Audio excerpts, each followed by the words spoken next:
Et à nous suivre comment ça va y jeudi, c'est jour côté président Trump, il va faire face avec la justice et toute accusation li genyen yo.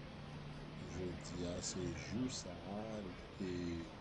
pos- il était posté et pour l'aller, reporter tête li aller dans la justice et pour lui capable faire face avec sa qu'a fait là. Là, ou après gen un pile monde devant côte la capitaine et comment bagay yo va passer, qui ça qu'a fait, ça qu'a gagné et un pile monde attend jodi à la comment ça va lier et bon nous-mêmes nous la nap suivre situation, comment ça va lier et à nous garder, à nous suivre comment séance là a déroulé et dans ce sens ça. Et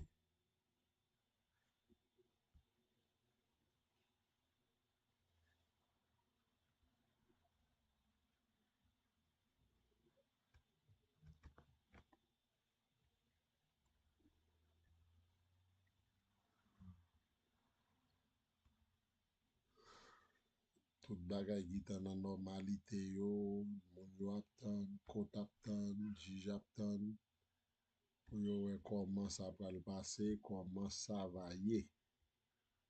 So,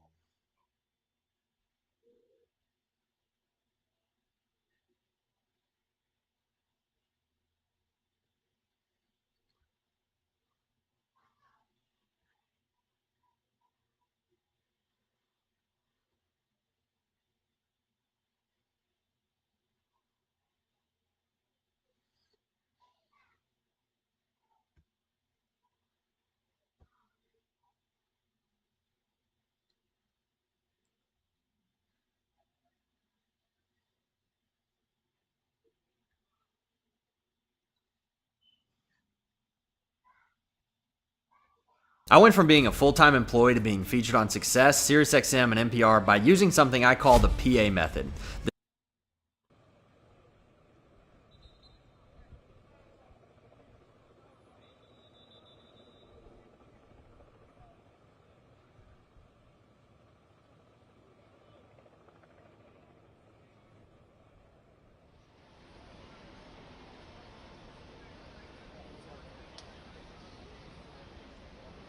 yo paraît un genre, comment on te ka di là, un genre calme, tout bagay a fait. So, let tout bagay fait, n'a bueno.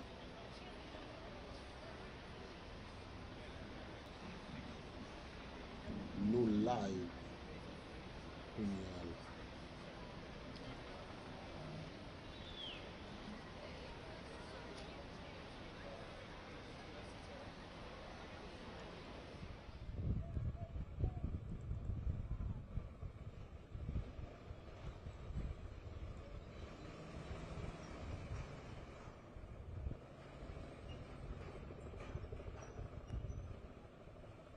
Paket drapo chon kap fet flotte la, sa ve di gen pil fanatik chon ki deja sou plas nan la.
Lot bo a tere li mde regle bagay yo, yi gen map tan.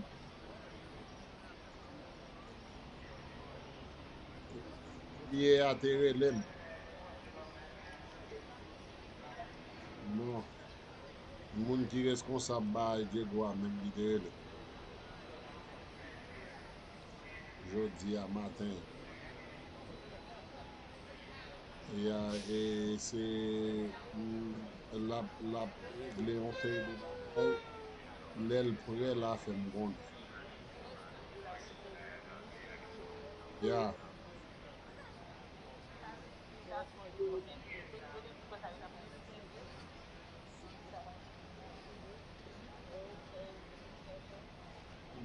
li menm la travay sou bagay bank, bagay pou kay la so.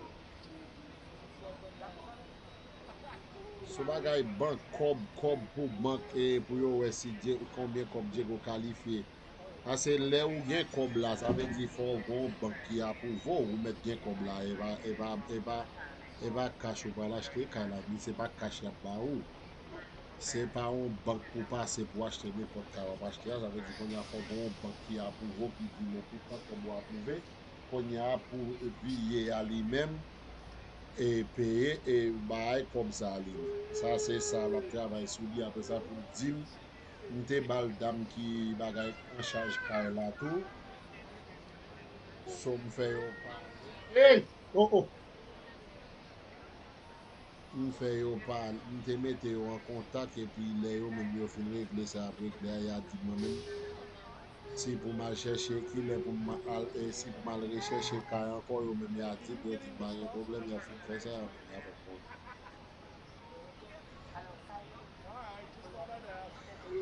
Bon, kon ya silap la toujou le yo finim toujou gen la esi, men silap la toujou ave pou pot bay la e. Bon, wan sil pa la. Ye, kon ya etan map tan yo mwen men.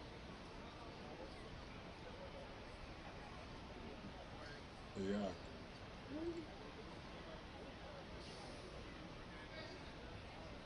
Ya.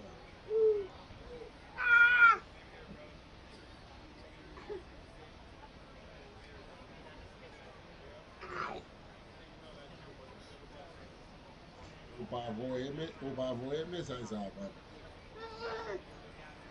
Lem wo mamou tou mesaj yo kon. E pa li bonman ni menm li ba la 50 fra pa ki mesaj sa nou ba yo. Ou simplement pou un mesaj ki rake mystère et te gen un mystère oui, on métier.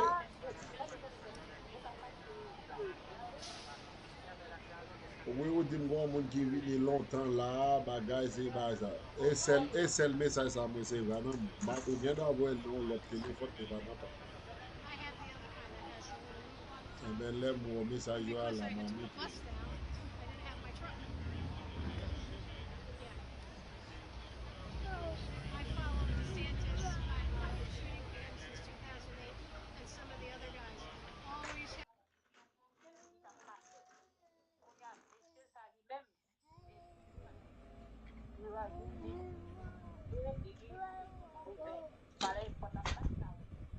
But mte voye lot boy yo di pot la te ok, yo ouve pot la ferme pot la, lot te pa la vet. Bo, patne ate, ya, te gen moun vini yo ferme pot, ouve pot, pase kle, tout bagay te pase tre bien la. So,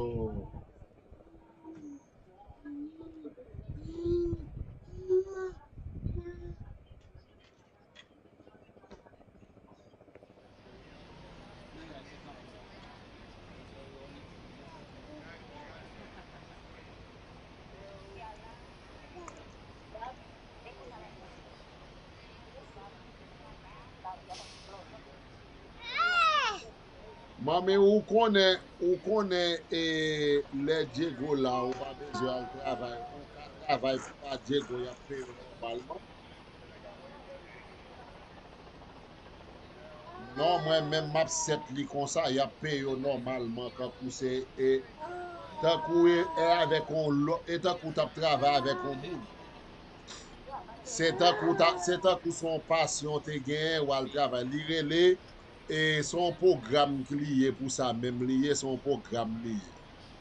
Sa ve di, mam fami an karet nan menm ka lavo, epi se li yo pran pou okipo.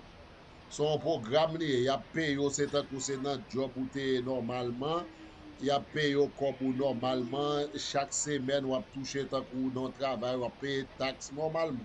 Menm yon travay li, son travay li. Son travay li, sa ve di ya pe yo normalman, e pandan Diego la ou li wal travay, ou tou travay ave sistem nan a Diego. Sa ve di, le mi se vin la kay la, ou li wal travay de yo, map set sistem pou yo meto nan sistem nan pou travay, ou menm be famil, ou te ka set Diego, te ka tonton Diego, ka man lou ka nepot so e pou liya ou e pou travay, ave li nan kay la. E pi, sistem nan pe yo pou sa normalman, ou liye ke wal travay de yo.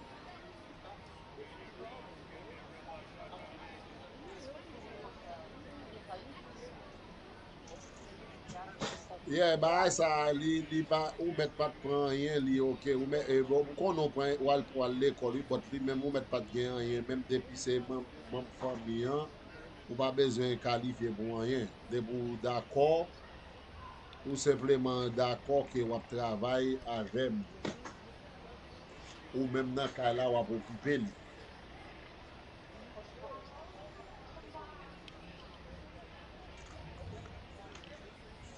On ya yo menm yap pe yo normal.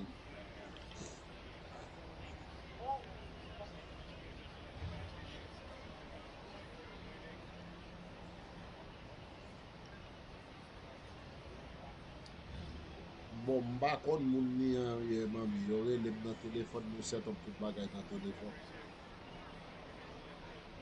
Mba kon en direkte man ki yes li esi nou asin be.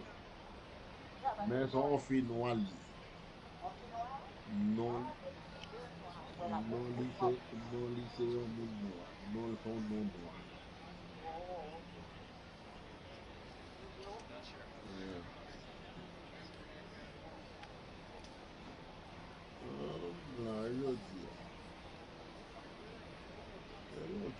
travail, pas de travail.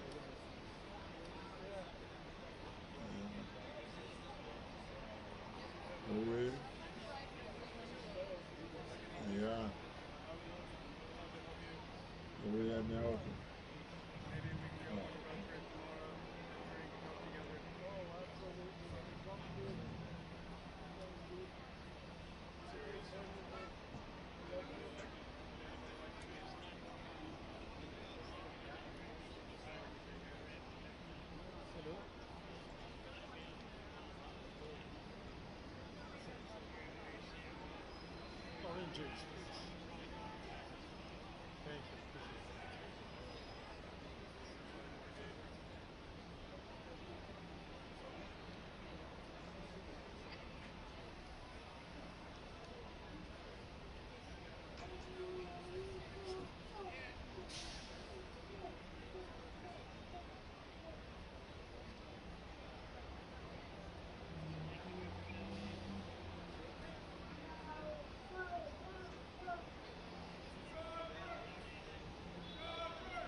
Munza.com makes GANs great again. Yeah, you know what? I'm not going to say again because they never were, and they're complicated.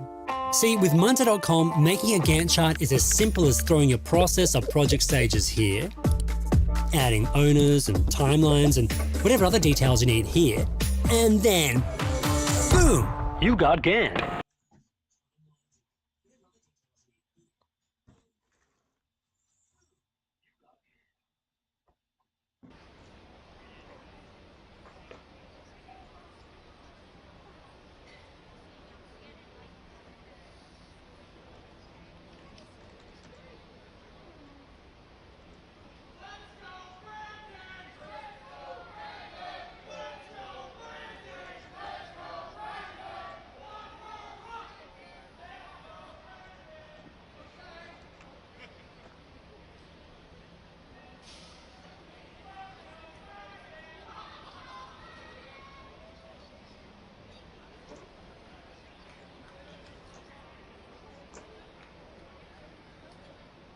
Gucci, démarrer pour nous.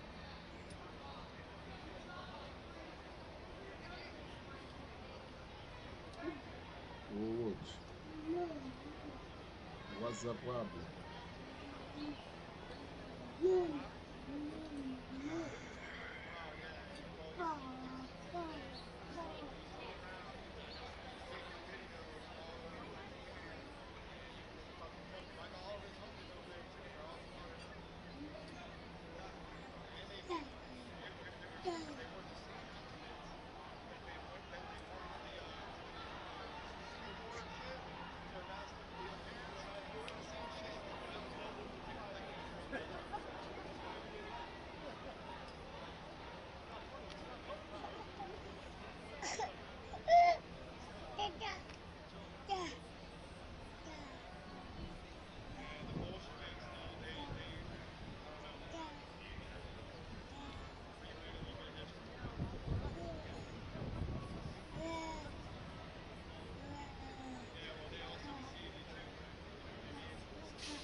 Whoa.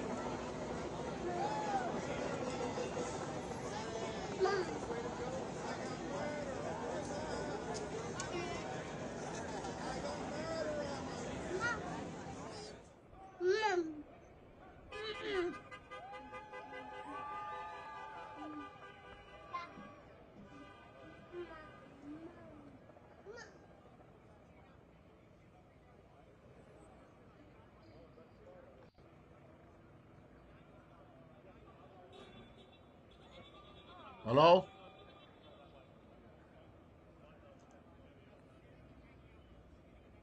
Hello? Bonsoir. Ma forme.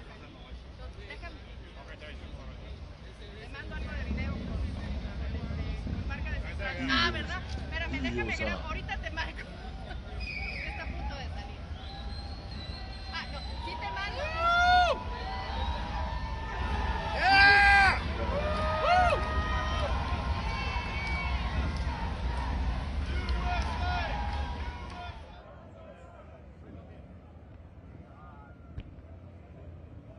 Travail la mande fò moun nan pale ide anglais ou bien Spanish. Qui est là de mieux leur parler?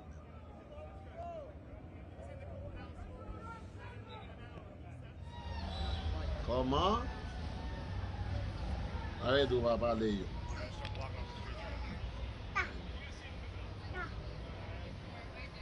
On ben dim ça en anglais. Dim ça dit là en anglais.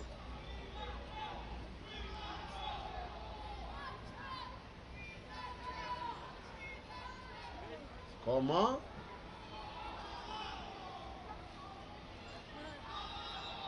Non,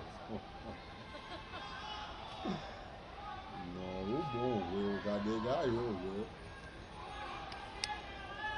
On va dégager seulement, dégager. Nous pour dire ça dit là en anglais, oui, ça dit là qu'à dégager dans tous les deux.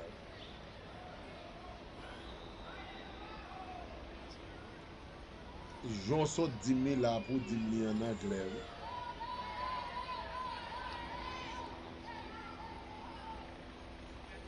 Bon, on va prendre chance quand même, travail là c'est juste en. Travail là c'est juste 7 juillet. Nous s'ouvre à prendre chance quand même. Elle prend chance au travail là est juste 7 juillet. Et juste 3 juillet. Là, là.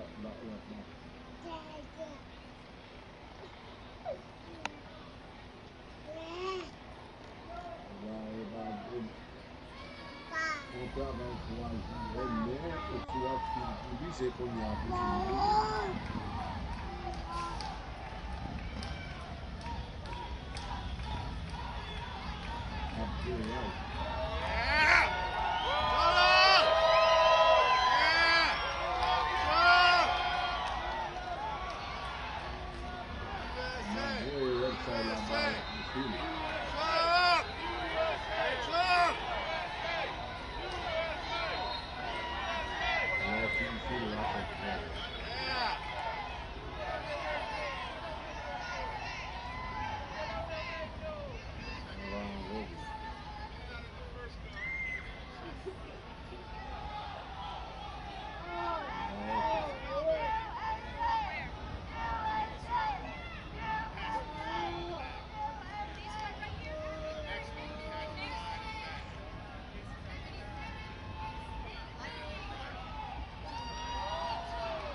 Don't come to my way, please.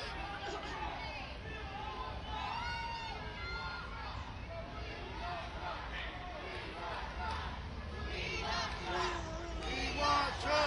We want you!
his ass up. Let his daddy George Soros down.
We are Cubans now. What is the communism about?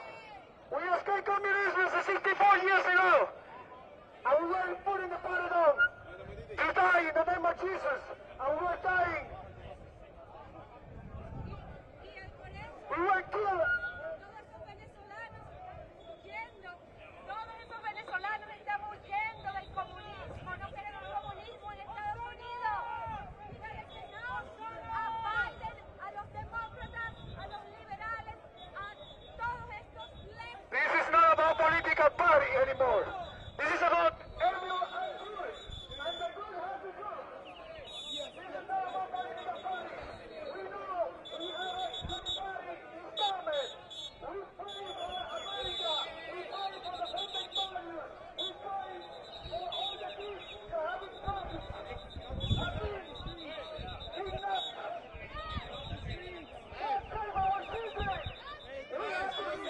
Get on the street. Free America. The thing that we Get on the follow. sidewalk, David. Get on the sidewalk. Get on the sidewalk. And for all Latin America. Get on the sidewalk. Get on the sidewalk. Get on the sidewalk. They had in Havana. We have to fight Get on the sidewalk. Get on the sidewalk. Get on the sidewalk. Havana is the cause of the communism in America and around the world. We have to save America to save the world. In the name of Jesus, Jesus, I pray. Amen.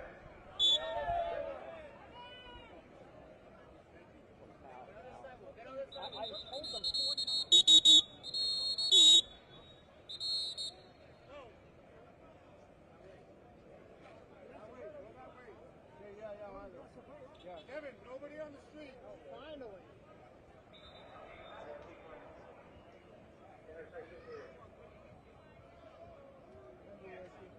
We have to put Jesus back to schools. We have to put Jesus back in the hotel room. Who are you with?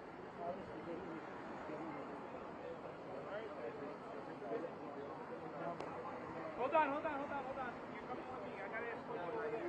Peter, you're going over there? No, you're going first. You might get a better picture from across the street, but that's if he's coming. I mean, it's just hold on about 2 minutes. Yeah, right. Okay. So, who you with? All right. So 1, 2, 3, 4. All right.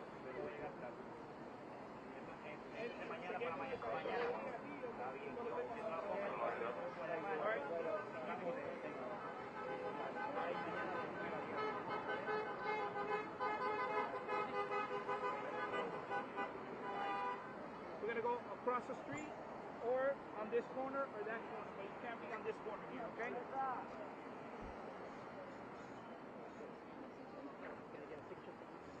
You gotta stand on the other side. Cabeza, I need it clear. So these people, whatever they're doing, they got to be clear.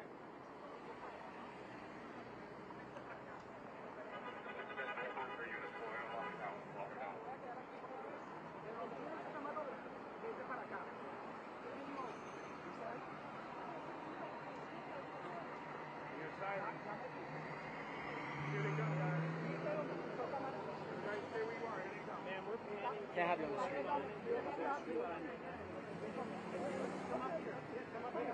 I'm gonna need a second set.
open.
Eso está repleto allá adentro. Ahí no cabe ni un gato.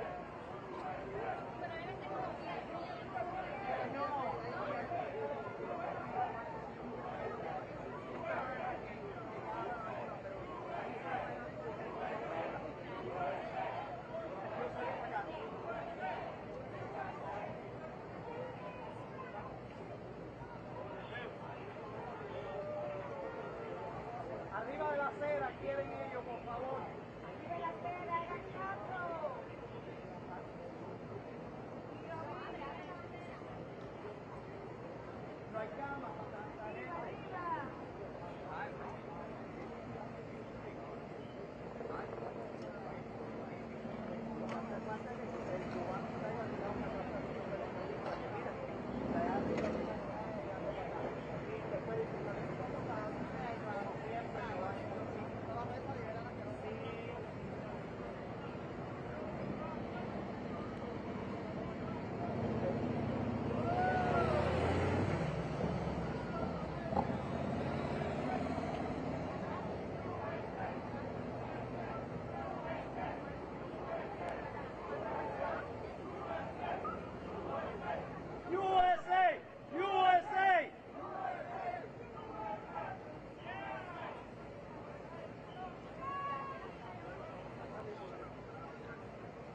There are many sides to you.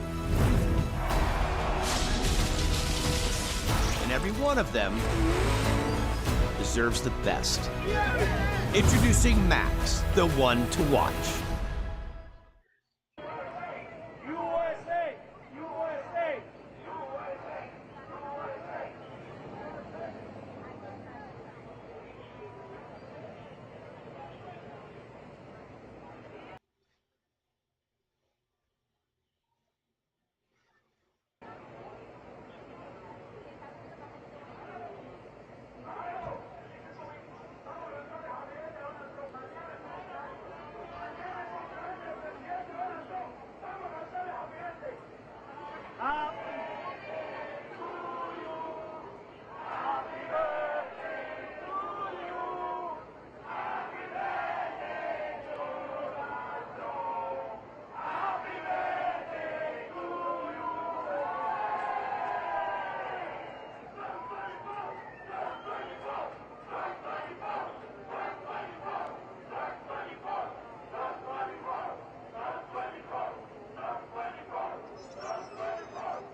Got your shot?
Vamos a pedir por la libertad de los presos políticos.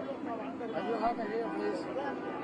A lot of the disturbance in the situation from killing to the situation they killed in B, you know. All right. Okay, that's it. Bueno, ahora me van a hacer una entrevista a un canal en inglés que es the router me está entrevistando. Yes, I speaking out in Spanish because the people who follow me, they want to know what happened. I saw the president very calm. He fight for us. Remember, the left coming to the people to silence us. We stand, we strong, because the only president who say the truth. No more liar for the people. We, the people, deserve the truth. And this president is attacked all the time with the radical left, Marxist, globalists, and they want to put him outside the political. But he coming to fight for us. We have to fight for Donald J. Trump. He coming to Versailles restaurant. It's an iconic restaurant for the Cuban people. We demand free for political prisoners in Cuba. Donald J. Trump knows what happened in Cuba. This is exactly what happened right now in the United States. I'm coming from Cuba because in Cuba, the communism killing people. We know what that here in the United States.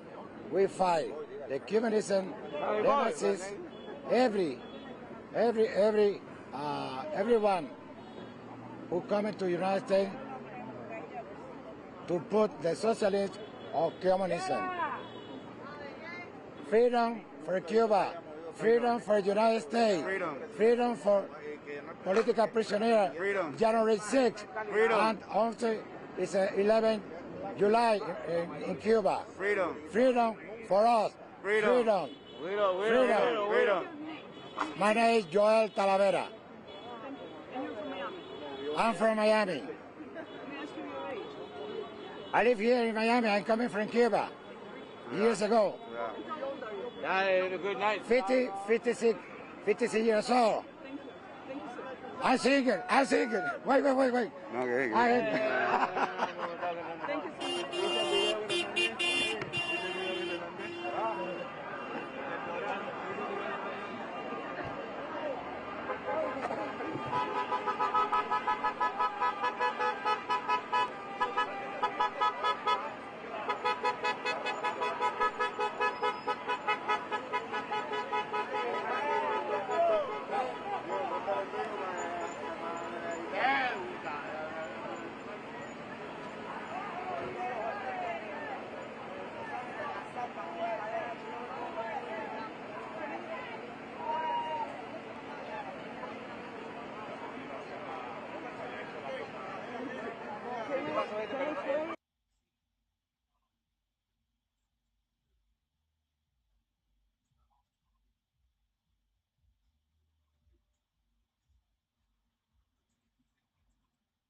Showing up on the first page of Google might not be the best for everyone.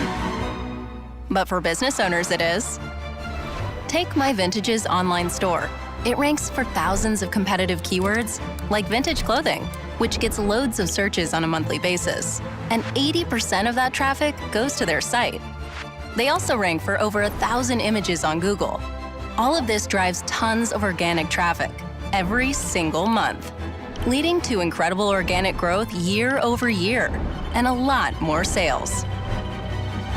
For those who want to be seen, Wix.com/SEO. Former President Donald Trump will make history today when he appears in a Florida court. As you've heard, he faces 37 federal counts related to the alleged mishandling of some of America's most closely guarded national security secrets.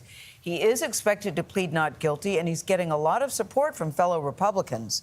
Only on CBS Mornings, former Speaker, that would be Paul Ryan, is here to talk about that and some other things that we're mulling over today at the table. He was a Republican's vice presidential nominee back in 2012. We welcome you, Mr. Speaker. It's good to see you again. Good to see you again, really too. Really good to have you here. Thanks for having me. Nice to be with you. So we're saying, you know, he's getting support from a lot of fellow Republicans. Are you one of those that are going, Donald Trump is my guy? Yeah, no, I've been a never again Trumper for some time now. Yeah. So no, I'm not a Trump fan. I want to win, and if we nominate Trump, we're going to lose.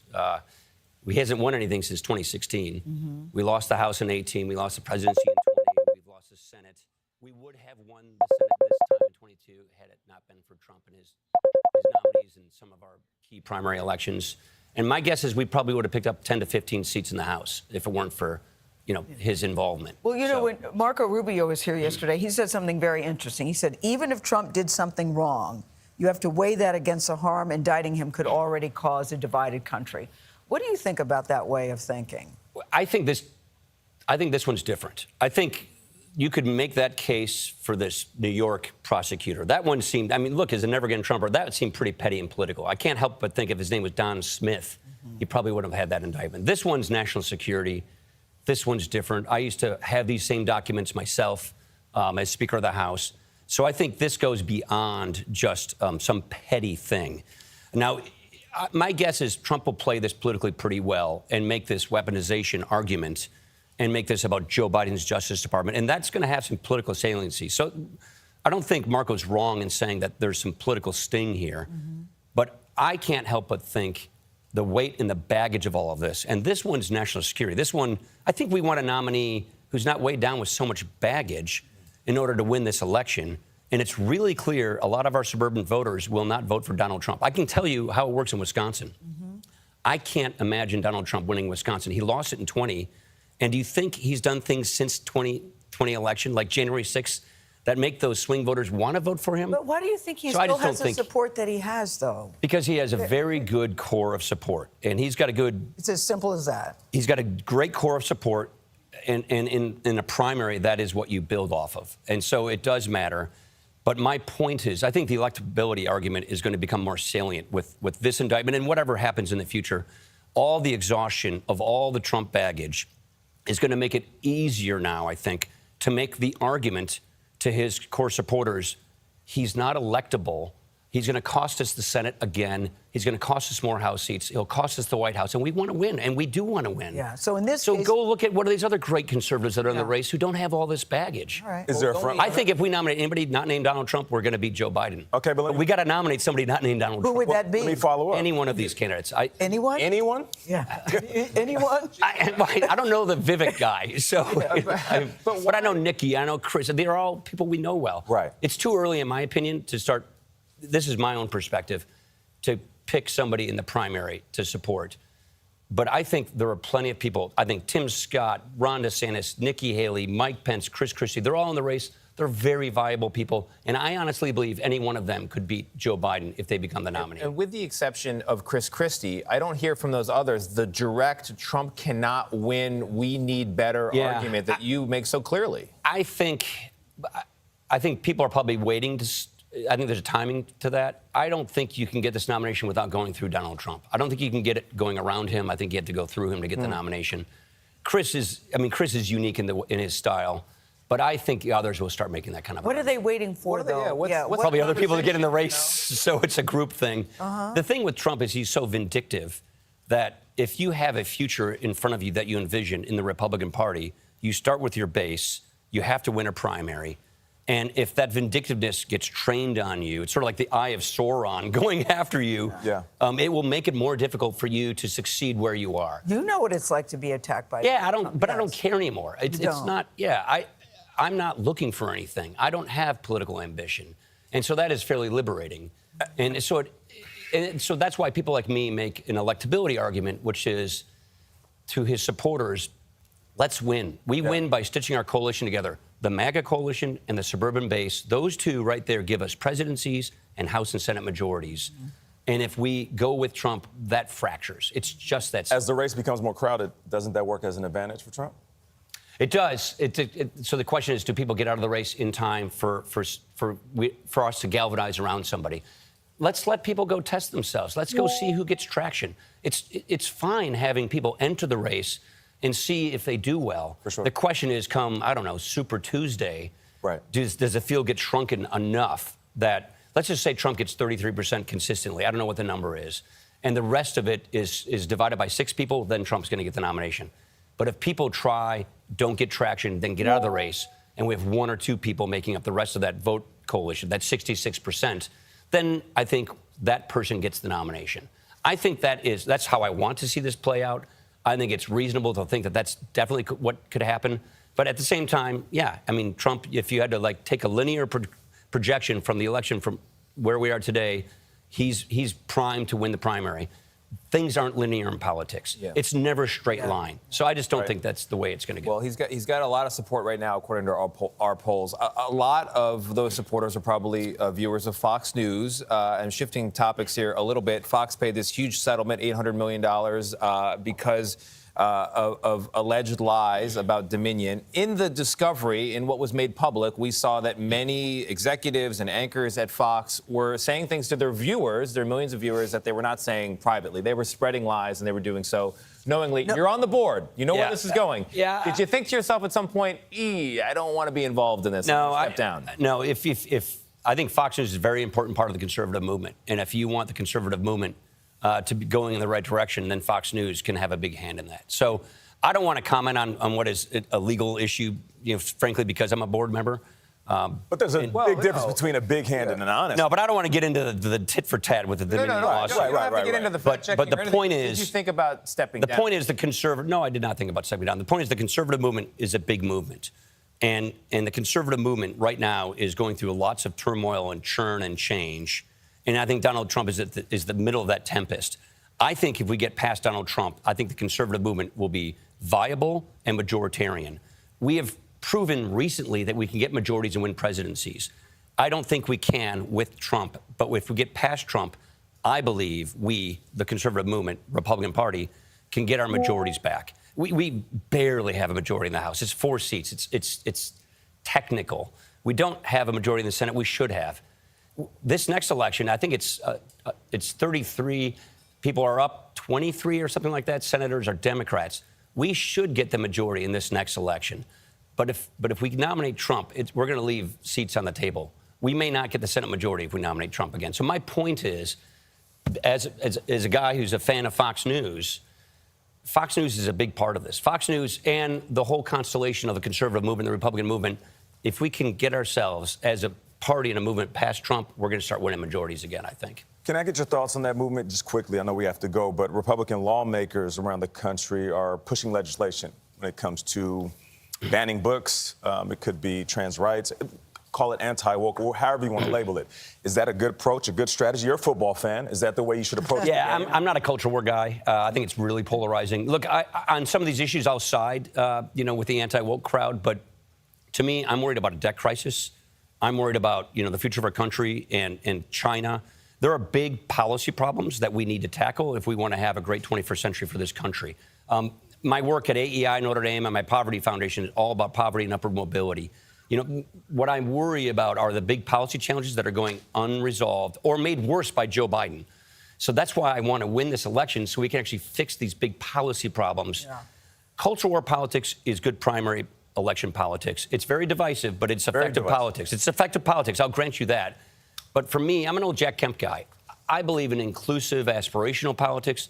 Solve problems. We got huge problems. Yeah. So we got a debt crisis coming. So we got to get on top of that. Neither Biden or Trump are good on this issue. So both of these people. What you're saying, Mr. Speaker, is you miss the day-to-day of Washington. Yeah.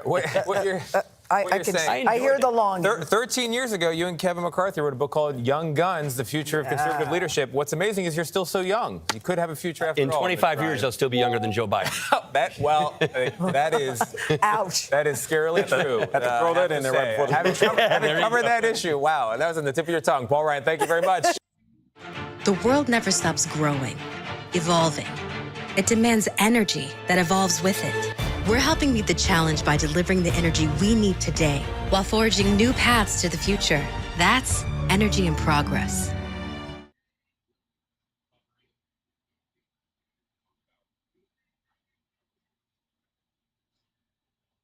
The CBS News special report. I'm Norah O'Donnell in Miami, where we are about to witness an unprecedented moment in American history. Former President Donald Trump has just arrived here at this federal courthouse behind me to face 37 counts. He is charged by the special counsel of putting America's national security at risk by allegedly mishandling classified documents and participating in a conspiracy to cover that up. He will be joined by two of his lawyers, Todd Blanche and Chris Kise. The classified documents were stored in a bathroom, a shower, and a bedroom at Mar-a-Lago include information regarding national defense and weapons capabilities of both the United States and foreign countries. And those documents, according to the indictment, detail U.S. nuclear programs as well as potential vulnerabilities of the U.S. and its allies. Also in the indictment, it says that the unauthorized disclosure of these classified documents could put at risk the national security of the United States.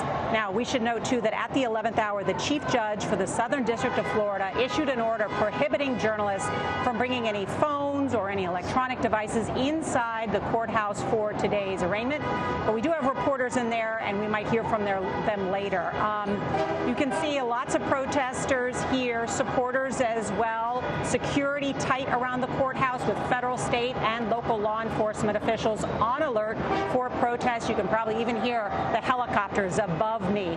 Trump's team says that he will plead not guilty today. They're also saying he is never going to quit the presidential race, even if convicted. Trump woke up at his Doral Golf Club this afternoon. He motorcaded right here to the courthouse.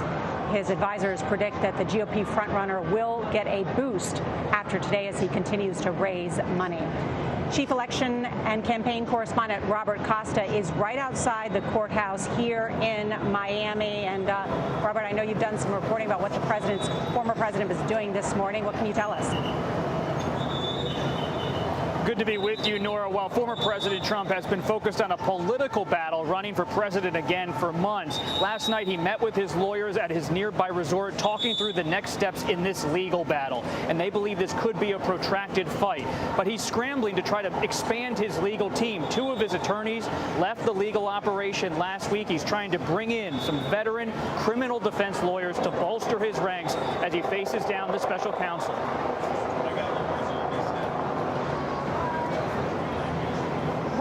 is he having so much trouble assembling a legal team? There is a lot of consternation in Trump's inner circle about how exactly to handle this, but Trump is adamant, Nora, behind the scenes, that he wants to fight this at every turn. There's going to be no plea agreement based on what we're hearing, and he is going to push his lawyers to have what are called pre-trial motions before this ever gets to trial, to make sure the judge is aware that they believe the evidence compiled in this case has faults, and they want to try to get this case dismissed. But our sources close to the Justice Department say Special Counsel Jack Smith is a tough operator, and he's not going to back down. That's why he issued such a sweeping indictment to go in detail about what they found with this evidence, but also on obstruction, where they believe Trump conspired with some of his associates, including Walt Nauta, his body aide, his longtime valet, to try to keep the government from securing these documents at a crucial period when perhaps sources and methods might have been at risk. Robert Costa, stay with us. I want to bring in CBS senior investigative correspondent Catherine Herridge, who spoke to one of Trump's attorneys earlier today. And Catherine, what have you learned? Well, Nora, a short time ago, I spoke with Alina Habba. She is a spokesperson and attorney for former President Trump. She handles these civil cases. This was her only network interview, and she spoke with CBS News. She confirmed to me that the former president understands the serious nature of the criminal charges against him and that he and his legal team are ready for a fight. She said that they see this indictment as a selective prosecution that was politically motivated, and she said that it amounted to election interference to frustrate his efforts to seek the party's nomination and, in their view, secure the White House for a second term. But then I pressed her on the fact that this is a very detailed indictment. There are 31 counts for the willful retention of national defense information at the highest levels, as well as an audio tape where the former president apparently acknowledges that he has a highly classified Pentagon memo about Iran, and he shares it with people, and he admits that he can no longer declassify it. And when she referred to that tape, as well as his lawyer notes, she said, this is only one side of the story. It needs more context. And she said that in their efforts, either through motions to dismiss or discovery, they will show what they believe has been a very one-sided prosecution of the former president, Nora. Catherine Herridge with that new information. Thank you so much. I'm joined here by Chief National Affairs and Justice Correspondent Jeff Pegues and Chief Political Analyst John Dickerson. Good to have both of you here as we are just outside the courthouse. Donald Trump has entered to surrender and be arraigned. And John, this is quite a moment in history. It's quite a scene here, but also there's a historical significance. And they're connected, Nora.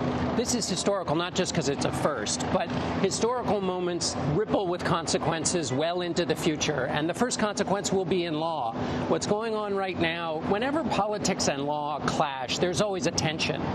But because they're both places where fighting takes place. But politics is the fighting of the bar room, and the law is more like a boxing match. There are some rules. The noise you hear today is symbolic of this question of whether the noise of the rally and those who are chanting filters into the law room. That's one of the ripples that will come out from this if after today, going forward in this case. And the other test, of course, is politics, because this happens in a political context where people in public life will perhaps talk about undermining the judicial system.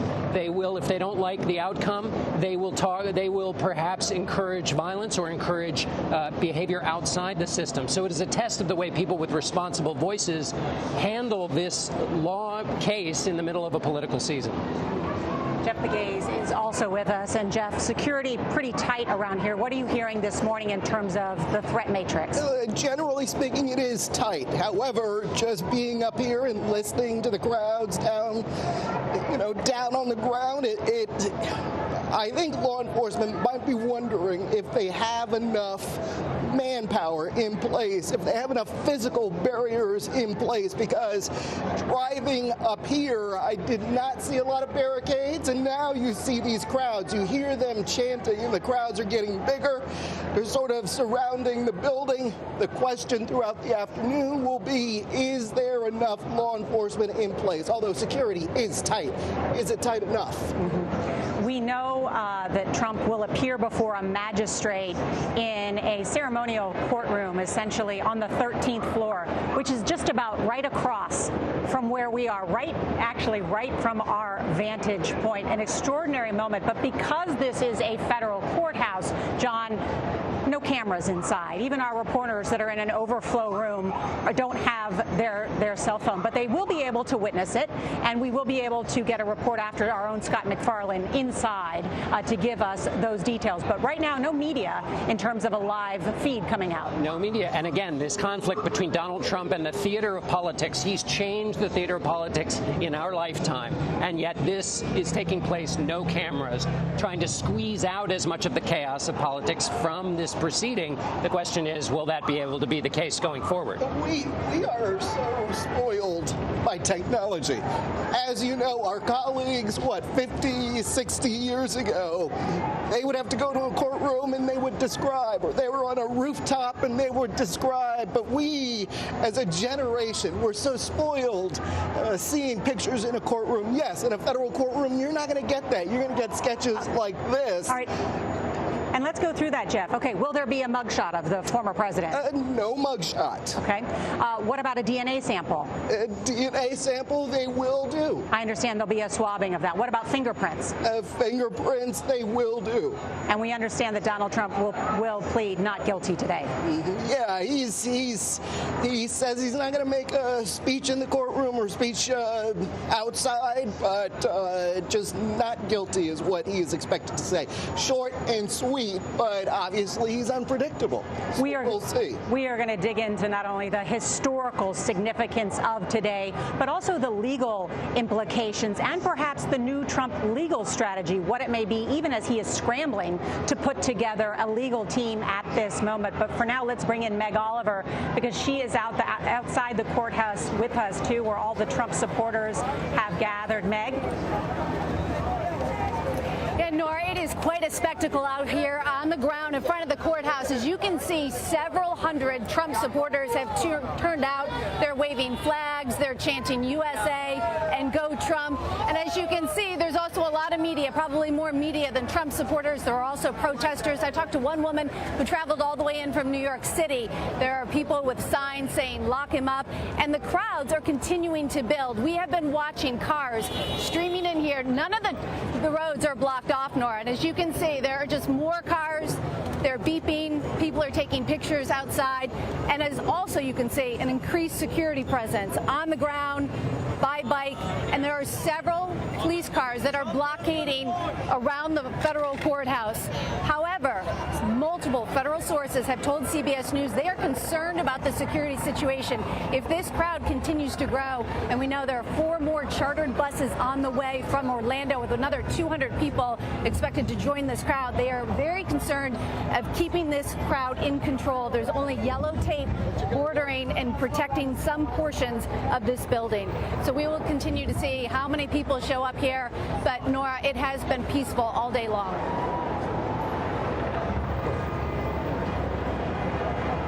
Meg Oliver with the protesters outside the courthouse here. And John, we have been pouring through this indictment since Friday when it came down, and the former president was informed. He was at his Bedminster estate in New Jersey, got the word at about 7 o'clock that he had been indicted. It has been a weekend of going through this and a lot of analysis about what the president is accused of. Jack Smith is the special counsel, Harvard-trained lawyer, triathlete. By all accounts, a pretty determined guy, and by all legal experts who've read this said it's a pretty tough document. Even the former Attorney General, Bill Barr, saying it's very, very detailed. What does Donald Trump face? He faces a couple of big problems. One is that it's detailed not only in the specifics of the claims that it makes, but the sources for those claims. It includes a transcript of his own voice, the former president's own voice, saying things that undermine one of his defenses, which is that he declassified everything. But they have a transcript of him saying this hasn't been declassified. It also has texts from employees within Mar-a-Lago talking about the movement of documents. Why does that matter? Because the assertion in the indictment is that the president orchestrated. This was not done by some lawyer, not done by some clerk. This was the president moving the boxes one step ahead of those who are trying to enforce the subpoena. So it has contemporaneous text. It also appears to have taken time codes from the closed-circuit TV inside of Mar-a-Lago that show the president's aides moving the boxes at specific times, linked up with conversations with the president, again, drawing that link between the president's intent to hold on to this material and the movement of the boxes. So it almost reads like a narrative story as the president, between the time he gets the subpoena and when the FBI finally comes to get the boxes themselves, his efforts to hide the fact he had these documents from the authorities. And the detail and the source of the detail is what makes this such a tough indictment. The obstruction. And I do want to just detail and remind everybody what those specific charges are. They were announced 5 days ago on Thursday night. I misspoke earlier. Forgive me for that. And the indictment was unsealed a day later, which is when we got, of course, to look at it. 37 counts. These are federal charges. Let's review some of the counts in the indictment. 1 through 31 is willful retention of national defense information. Count 32, the conspiracy to obstruct justice. Count 33, withholding a document or record. Count 34, corruptly concealing a document or a record. Count 35, concealing a document in a federal investigation. We're sort of, it sounds like I'm repeating myself, but there's a reason for this that's detailed if you read through the indictment. Count 36, scheme to conceal. Count 37, false statements and representations. And in particular, those false statements and representations, I think, which are also of note. So even after the archives had asked for the documents and some were turned over, then even after there was a subpoena to go and get those documents, there was then an affidavit by Trump's attorneys, right, that swore to the fact that everything had been turned over. And then lo and behold, a search warrant and even more documents found, a continued series of alleged obstruction by the U.S. government against Donald Trump. And if I could just break off one piece of that instruction, they are referred to as lawyers 1, 2, and 3. Lawyers 1 and 2 are managing the subpoena and the moving of the documents, and lawyer 1 is supposed to look into the documents. Then, and all that noise you hear behind us is that conflict between the noise of the rally and the quiet of the courtroom. That lawyer number 3 is there is an orchestrated, according to the indictment, effort to make. And we understand that the booking process is complete. We want to hear now from Trump attorney and spokeswoman Alina Habba. It is not about the 2024 election. It is about the destruction of the long-standing American principles that have set this country apart for so long. In recent years, we have seen the rise of politically motivated prosecutors who don't care for impartiality, who don't care for due process or equal protection of laws. They have been quietly but aggressively cultivating a two-tiered system of justice where selective treatment is the norm. From the Russia hoax to the attorney generals to the corrupt DAs in Georgia and New York, and now this. The people in charge of this country do not love America. They hate Donald Trump. What we are witnessing today is the blatant and unapologetic weaponization of the criminal justice system. The Biden-appointed special counsel has sought fit to bring 37 federal charges against President Trump, the leading frontrunner, less than a year and a half before an election.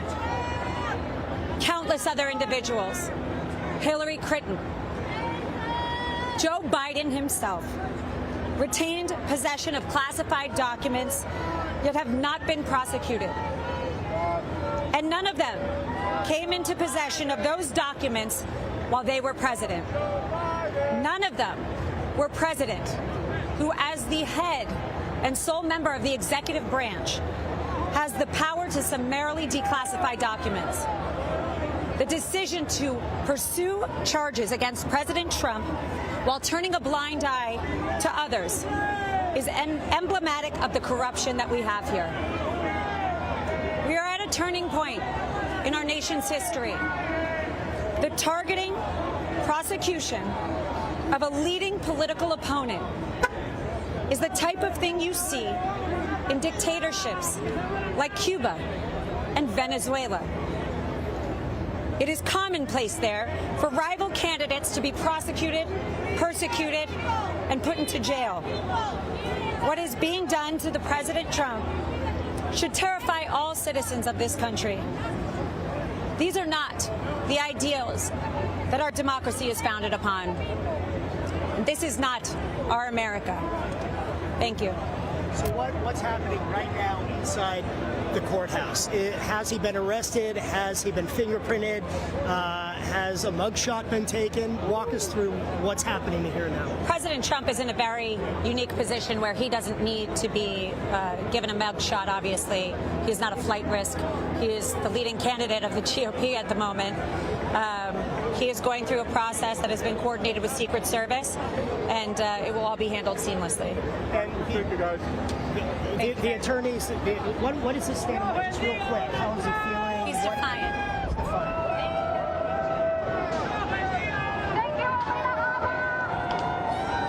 And there we have Trump's attorney and spokesperson, Alina Baba. Let's just break down a little bit what she said, John. Well, it's what she didn't say that strikes me. What she didn't say is my client didn't do any of the things alleged in all of those detailed accounts.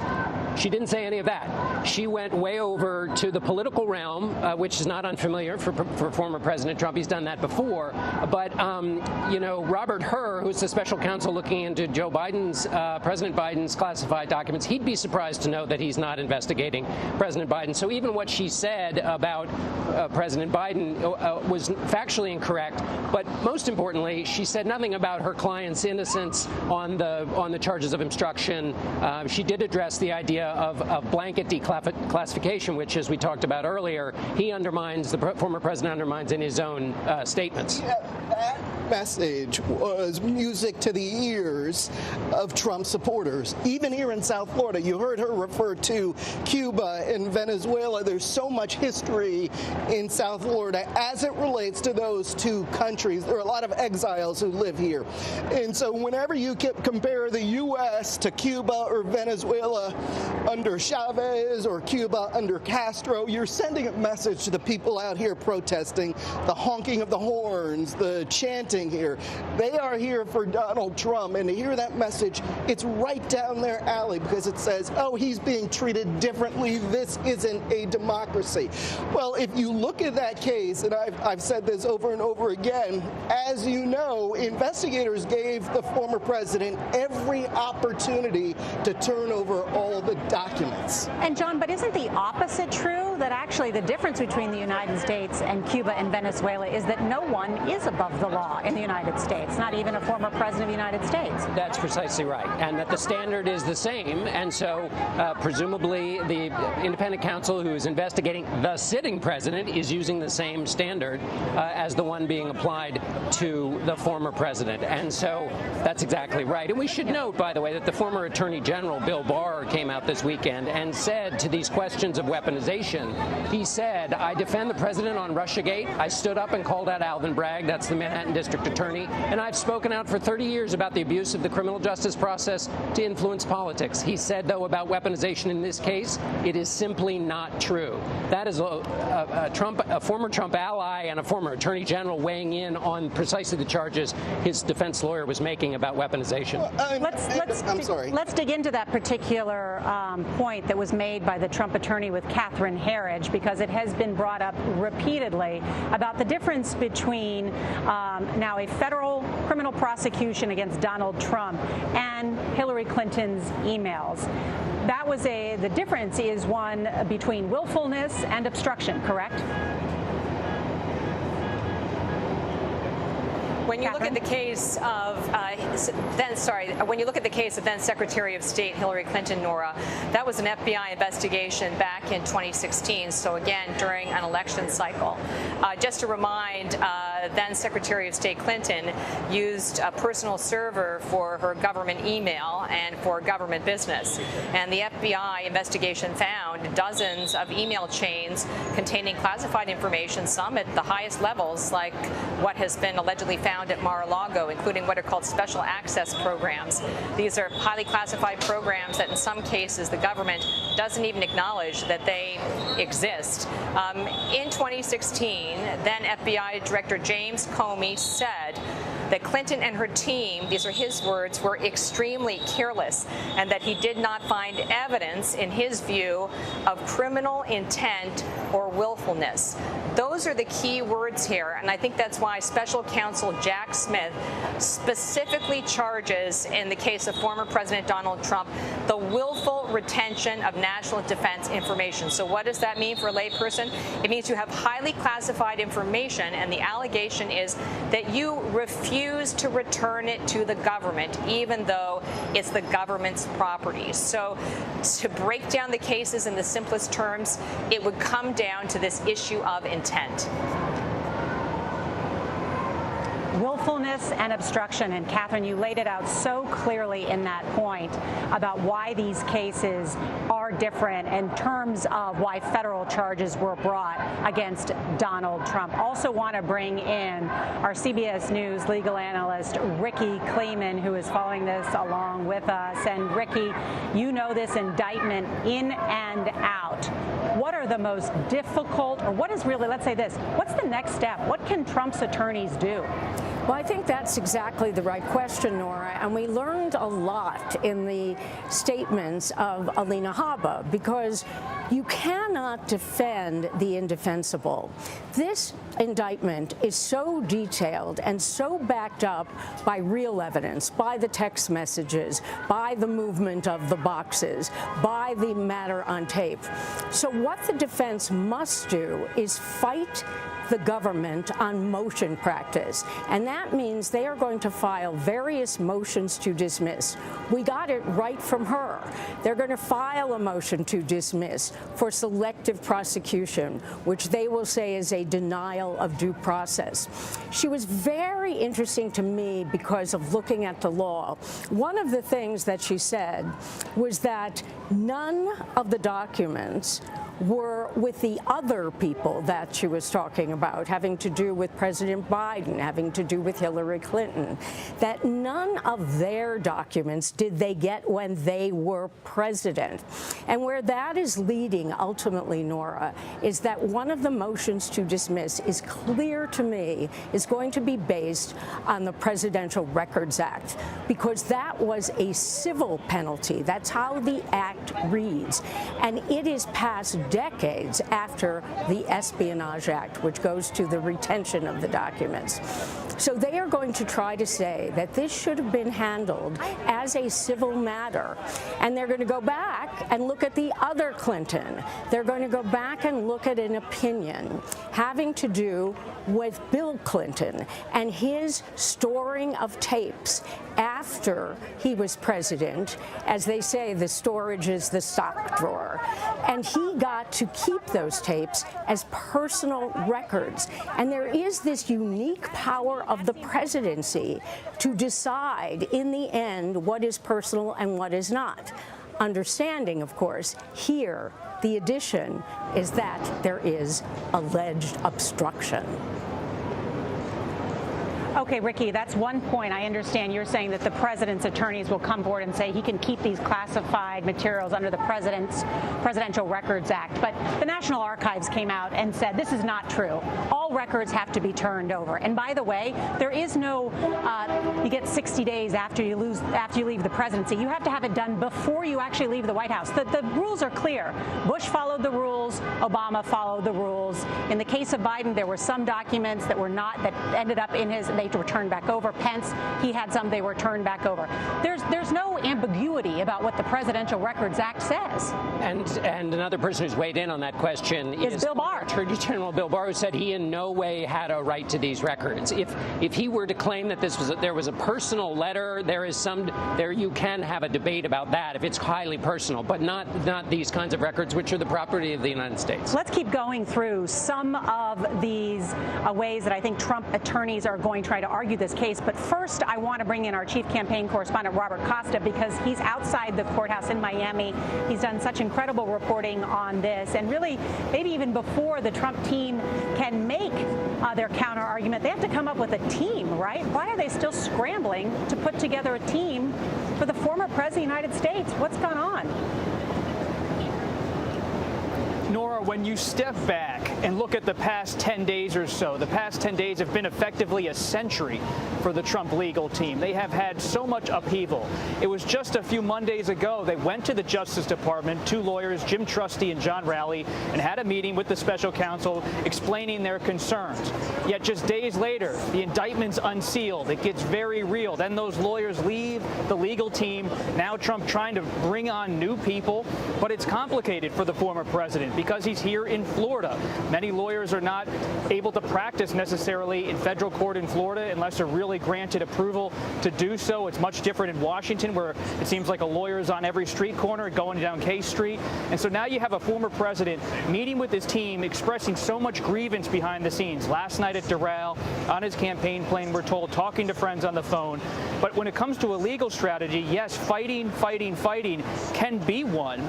But at the end of the day, the special counsel and the federal judge are not always predictable. Now, the Trump camp is hoping that Judge Eileen Cannon, a Trump appointee, will end up overseeing this case in the coming months. And something to pay attention to now is, when does Judge Cannon, if it does end up being her as we expect, when does she set the next meeting for Trump or his lawyers to come before the court? The special counsel has asked for a speedy trial because of what's all swirling around this case.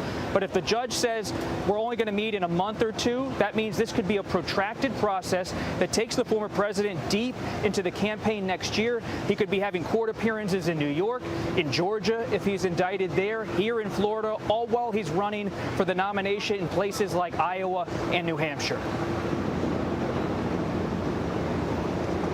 Robert, is it possible that the former president is having trouble hiring some new lawyers because he's dismissed so many in the past, or so many have resigned?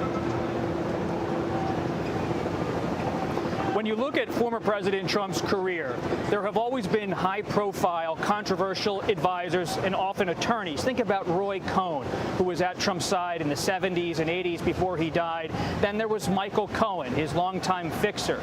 But Trump, as much as he wants television lawyers, people who can be brash brawlers in television appearances with the press, he also needs veteran defense attorneys, often with his real estate deals, but now with his criminal trial, who take this seriously, who know the law, because when you're dealing with the special counsel, it's not like sparring in a green room or on a television show. You have to really know the law on a federal level, on a criminal level, and if you're that kind of lawyer, you're going to probably take some pause before you sign on to this kind of case. Though Todd Blanche, one of the more respected lawyers in this area, he has signed on with Trump, and he has left his firm, a prominent firm. So Trump is now, we're told by many sources, telling Todd Blanche, who's very low-key, doesn't go on TV, to be a killer for him, Trump's words behind the scenes, and try to sew this up for him legally. Robert Costa, thank you. And just to let everyone know, former President Donald Trump is inside this courtroom right behind me, this federal courthouse. He has been booked for 37 federal counts against the former president of the United States. He is the only current or former president who has faced federal charges of this kind. The special counsel alleging that what Donald Trump did put national security at risk. Jeff Pegues was actually near the special counsel Jack Smith last night. Tell us about that. Quite unexpectedly, I was flying down to Miami, and I was at the airport in D.C. and noticed this guy with this beard walking up. If you've seen a photograph of him or video of him, there he is. And I think that's my video. If you see a photograph of him, you see that distinctive beard. What else I noticed is that no one recognized him except me. You know, here is the guy tasked with taking on a former president. Nobody right now knows who he is. In fact, I heard somebody in the crowd say, "Oh, I think that's one of Donald Trump's attorneys." And I sort of chuckled. But he's all business. He is all business. And did you also notice, because just this weekend, Donald Trump called him a deranged psycho, this federal attorney, this special counsel who's worked for the government, has prosecuted war criminals. He had a lot of security around him. He had some security, but he seemed off to himself. He was sitting a few rows back, just behind the exit row in a little window seat. The plane was packed. You know, you'd think that the DOJ would have some special jet to send him down on, but no, he flew commercial, like the rest of us. Well, as Gayle King always says, stars, they're just like us, but in this case, special counsels, they're just like us. They fly.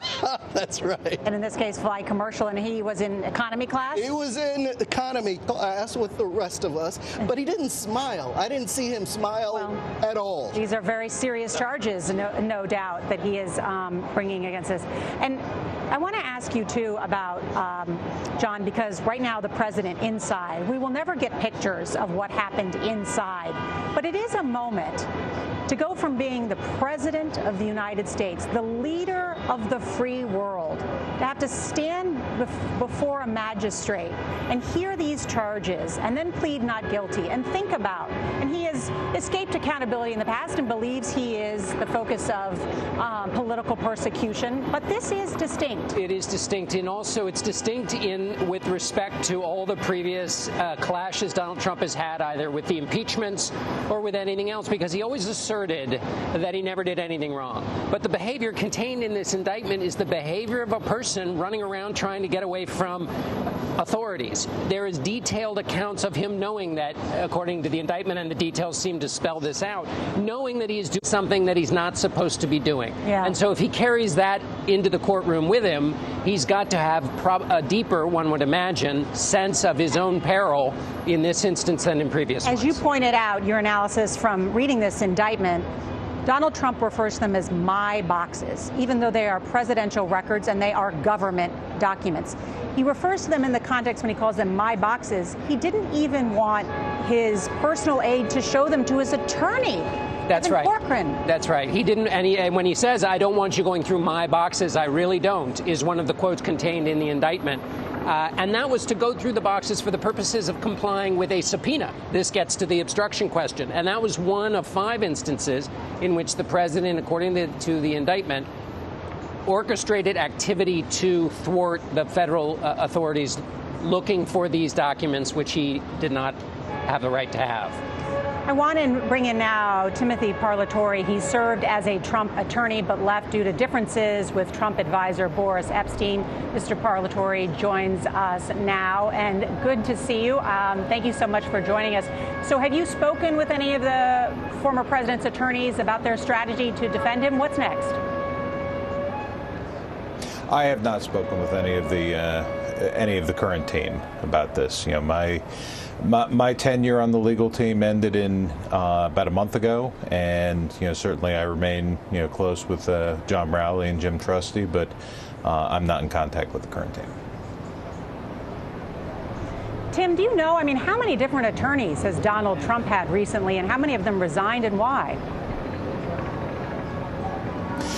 Well, look, he has a lot of different attorneys because he has a lot of different cases. And, I can't really speak for anybody else. I have my reasons, which I did discuss at the time that I left. It's not something I really want to, belabor. It's difficult to represent a client in a case like this when there are other influences at play. So that's why I felt that it was best for me to leave. And certainly I hope that he will find a team that can properly defend him in this case. No doubt you have read through all 49 pages of this indictment and looked closely at some of the evidence in this indictment. The former Attorney General, Bill Barr, calls this a very, very damning indictment. Is he wrong? Well, I think that the problem is you look at the indictment and if you just read it by itself and you assume that everything in it is true and you kind of ignore a lot of the conduct of the DOJ team in getting to this point, it can look that way. However, as a criminal defense attorney, one of the things that I do for a living is I take documents like this, I look at them a little bit more skeptically, I then go through the evidence to see if it actually matches up. And oftentimes it doesn't. DOJ oftentimes will bring indictments where by the time we get to discovery, we realize these aren't true. Or they're certainly not as airtight. Maybe there are 30 witnesses that say something one way, a couple that say something the other way, and they'll just write what some of the witnesses said instead of the rest. Okay, well, so Tim, what specifically? Just because it looks damning. Specifically. The thing that jumped out to me specifically is kind of the big hurdle that they're going to have to overcome is the exchange between Trump and Walt Nauta before Evan did his search, which they claim is based on all these video surveillance and phone records. And if that's true, then that's a pretty big hurdle. But at the same time, if that's true, then it's something that they would have used before now to try and convince Walt Nauta to change his story. And so the kind of the manner in which the investigation was conducted surrounding that undermines the credibility of that. All right, I understand your point, but I'm not sure that the body man or the personal aide or the valet is central to this case. I think some of the most damning evidence comes from Trump's former attorney, Evan Corcoran. And so on that note, I wonder, because as you know, the crime fraud exception was used, granted by a federal judge, to pierce the attorney-client privilege, which then allowed the notes and voice memos to be administered, in which, if you believe what is in the indictment, it's more evidence that Donald Trump continued to try and obstruct a federal investigation in an effort to return these presidential records. Do you believe that Trump's new attorneys will try and dismiss the testimony of Evan Corcoran? I think that the testimony of Evan Corcoran is something that will be suppressed because I believe, Judge Howell's decision on the crime fraud exception there was wrong. And I think it is something that Judge Cannon will have to reevaluate. Unfortunately, when you're litigating these issues in the context of grand jury proceedings, because of secrecy laws, it's not the same as when you ordinarily litigate a motion. The government puts forth their case, which the defense is not allowed to see. We then have to respond to arguments that we're not allowed to read or know what they have argued. And ultimately, the judge makes that decision based on really only hearing intelligent, coherent arguments from one side because the other side is totally in the dark. Now that we've actually gone through this and seen all the notes, it's clear to me that these are proper attorney-client communications, not something that should ever have been disclosed. And if you look at those specific discussions, what he's asking there is... Even if it was in furtherance of a crime? What? Tim. But it's Tim, not, but I it's want to not. ask you on Just that because you charge I understand that. I agree. Everybody believes. I know this is a very, very rare exception. This is almost never pierced. Attorney-client privilege is never pierced. Correct. But my understanding is that Judge Howell, who allowed the crime fraud exception, said that the government made a prima facie showing that Trump committed a criminal offense and that the evidence was a transcript of audio notes that Corcoran made. I mean, this is so rare. And Trump lost this before a grand jury. So, again, give me your best argument about why you think this will be suppressed. because Judge Howell, in my opinion, got it wrong. She didn't hear from the other side. We weren't able to fully litigate the motion. And now that you see what's in the notes, it's clear that she got it wrong because these are attorney-client privileged communications. He's asking about what are we required to do? What are we allowed to do? And one thing that's kind of lost in what's in the indictment is the context here, where he's specifically saying, look, I read about when Hillary Clinton got a subpoena and David Kendall deleted 33,000 emails. Are we allowed to do the same thing because they didn't get into trouble? You want clients to ask you those kinds of questions. You want to encourage them to ask those kind of questions so that they understand what their rights are, what their responsibilities are, but you want them to discuss that in an attorney-client privileged environment. And I think that the precedent that Jack Smith is trying to set here is extraordinarily dangerous, because what he's trying to set here is if you ask a question to your attorney that the answer is no, then the government is going to try and pierce attorney-client privilege and then charge you for asking a question. It's very dangerous. It's very unconstitutional. It's not something that he should be doing or that anybody in DOJ should be doing. And any attorney who has actually counseled clients who have received grand jury subpoenas will look at this with the full context and know there's nothing criminal about that exchange. And so therefore, it should never have been disclosed. You know, there is potentially a crime fraud exception argument for Evans saying when he was going to do the search. Just that piece of it, so that could be in furtherance of when Walt Nada moved the boxes. That doesn't mean you give over all of these other pages of notes and all of these other attorney-client privilege communications. And I think that did irreparably taint the grand jury proceedings. And moreover, Judge Howell, when she rendered that decision, she didn't give us the opportunity to appeal. Ordinarily, you have a couple of days to appeal before they hand over the notes, and you go to the circuit and you try and stay it. She didn't wait. She immediately gave the notes over to the prosecutors, thereby mooting the appeal so that we wouldn't be allowed to go up. So that's something that I think that the trial judge is going to take a hard look at. And really, I would expect that this would get reversed and go back and say, no, this was not properly disclosed.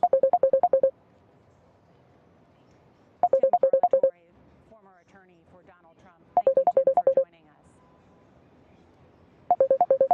And just for those following along at home with their printed out copy of the indictment, like I am here, sitting outside where there's cars honking behind me and a helicopter, so if it's a bit noisy, I apologize. But for those following along, on page 21 of your indictment, right here, you can see is the actual exchange between Trump and Trump Attorney 1, where Donald Trump says, I don't want anybody looking. I don't want anybody looking through my boxes. I really don't.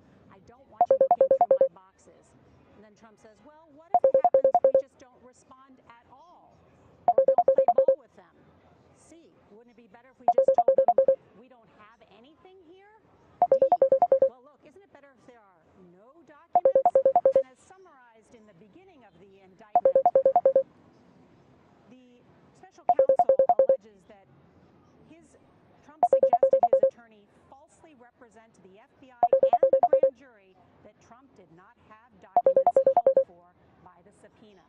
That is, according to Judge Howell, why they were able to pierce this attorney-client privilege. I want to bring in Scott Frederickson. He is a former federal prosecutor. He is also with us. And Scott, let's drill down on that very argument. I mean, in your mind, how crucial is the evidence provided by Trump's former attorney, Evan Corcoran, in this indictment? Well, that evidence is absolutely crucial. It's part of the obstruction case. And in this case, as much as it is about classified documents, it's about the obstruction of the criminal investigation, all that occurs after the subpoena. So it's not a surprise that they will attack the evidence stemming from Evan Corcoran's notes. That said, Judge Beryl Hall wrote a detailed memorandum to support her holding. There are overwhelming facts supporting why the attorney-client privilege was pierced here. And it does happen, but it only happens when there's clear evidence of an attempt to commit a crime. And it's hard to imagine anything more clear than the notes of the attorney himself. Look, the reason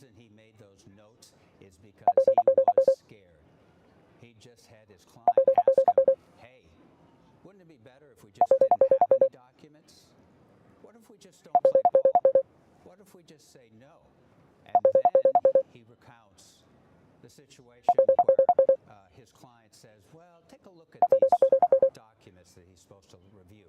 And he does a plucking motion according to Mr. Trump's own attorney, which he interpreted as get rid of them. Now, if that's not enough, we also have the evidence that I suspect Judge Howell had that resulted in the false certification to the government that all the documents had been supplied, when in fact they had not. You've got videotapes of the boxes being moved around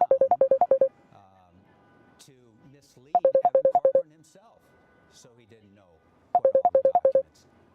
That's overwhelming evidence. You won't see a stronger case of the crime fraud exception than there. So I think we just heard one of the main defense arguments here. But that's not going to carry the day. There's a very strong factual basis. Judge Howell held hearings on it, wrote a detailed memorandum opinion to support the basis of it. No one takes this anything but seriously, but that's going to stand up in this case. Got it. And Scott, I'm going to get Ricky Kleeman on this in just a minute, but I just want to ask you about what's happening behind us right here in this federal courthouse. Describe what's happening to Donald Trump right now as he has been booked and is appearing before this magistrate. Right now, he's likely seated in the ceremonial courtroom. There's a big crowd in there, reporters who are all dying to get on the phone and talk. The magistrate judge, is speaking, advising him of his rights, including the right to have the indictment read to him, which he can waive, and ultimately he will ask how Mr. Trump wishes to plead. The former president likely will state in very clear tones, I plead not guilty. Then, in all likelihood, the next date for the hearing before Judge Cannon will be set. Doesn't have to be. Judge Cannon may issue an order on her own, setting up a schedule for the first hearing to set dates for pretrial hearings, for motions, briefing schedule, and potential trial date. We won't see that today. We won't see that until the first hearing by Judge Cannon. Scott Frederickson, thank you. I want to bring in our CBS News legal analyst, Ricky Kleeman. And Ricky, as we talk about what options the Trump attorneys have, I mean, are they limited in nature? What do you think their best effort is in terms of this, delaying a trial? The defense always looks at delay, and Donald Trump is the champion of delay. At the same time, you're going to see motion upon motion to dismiss in this case, because that's the only place that they can put their eggs in that basket. And how will they do that? They will have deadlines to file motions to dismiss, and I think that they will file various motions. Another motion we've just heard argued very eloquently on the part of the government's point of view by Scott and the part of the defense point of view by Tim Parlator. Big hearing on the issue of the testimony of Evan Corcoran and the crime fraud exception to break the attorney-client privilege. Remember, Nora, we're in another jurisdiction. We have another court, and we have the 11th Circuit Court of Appeals. The issue about whether or not Evan Corcoran can testify against his own client is an issue that is going to delay this trial because it must be decided before the trial begins. And what about Judge Eileen Cannon? She is the newest judge in the Southern District Courts. She has ruled differentially for Trump last summer, assigning an arbiter, remember, to look through the documents seized by the FBI at Mar-a-Lago. What impact do you think she'll have?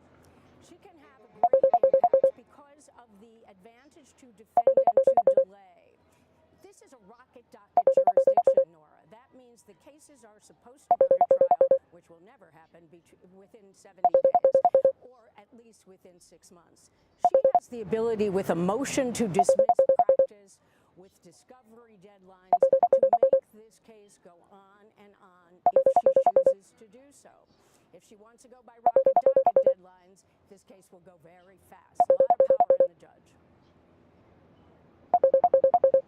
Ricky Kleeman, thank you. Want to bring in Robert Costa on this matter. And Robert, what about the location of this potential trial and Judge Cannon?